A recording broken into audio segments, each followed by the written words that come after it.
above NoteMatch. So as we know, when we have NoteMatch, we're safe with any note that's between the bottom line and the top line, right? So we've got about 18 notes that we're safe with when we read. But what about the notes that are below NoteMatch and above? So I'm excited to help you understand how to figure those notes out.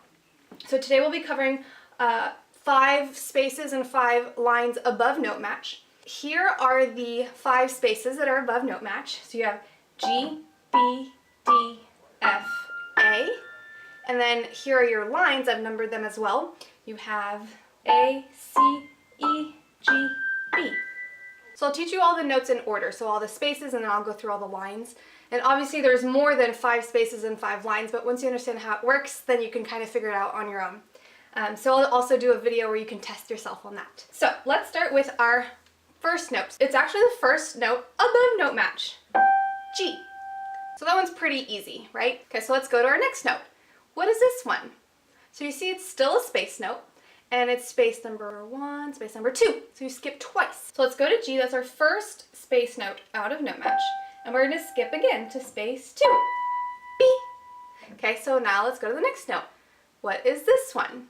So it's a space note, and you're skipping 1, 2, 3 times. So 3 spaces out of NoteMatch. Space 1, space 2, space 3. So that one is a high D. Okay, so let's keep going. Now you have 4 spaces out. You see that? 1, 2, 3, 4. So let's do the same thing. Start on G, space 1, 2, 3, 4. That's a really high F.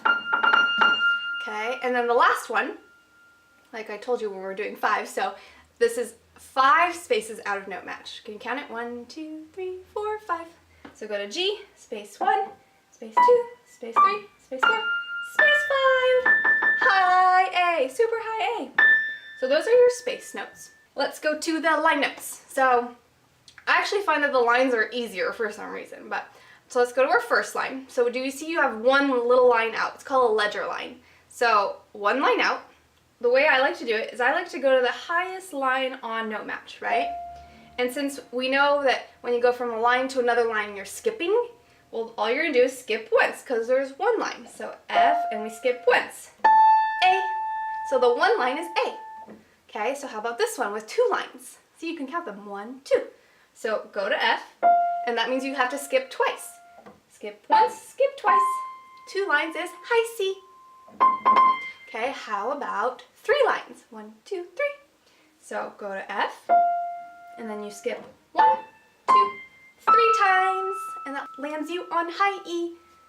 Okay, and let's keep going. 4 lines. 1, 2, 3, 4. Go to F and keep skipping.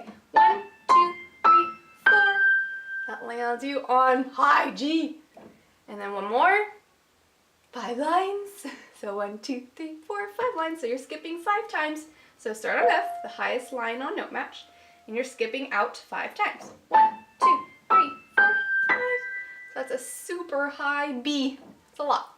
And also for those of you who have keyboards and don't have a full-size piano with 88 keys, you might not even be playing notes that are higher than the ones that we've covered today.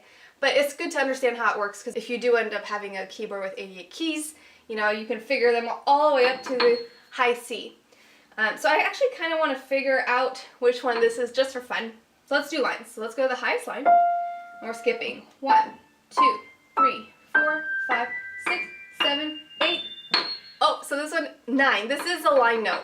So the highest C on an 88 key piano is 9 lines. So if you see 9 lines, that's literally the highest note you can play on a piano.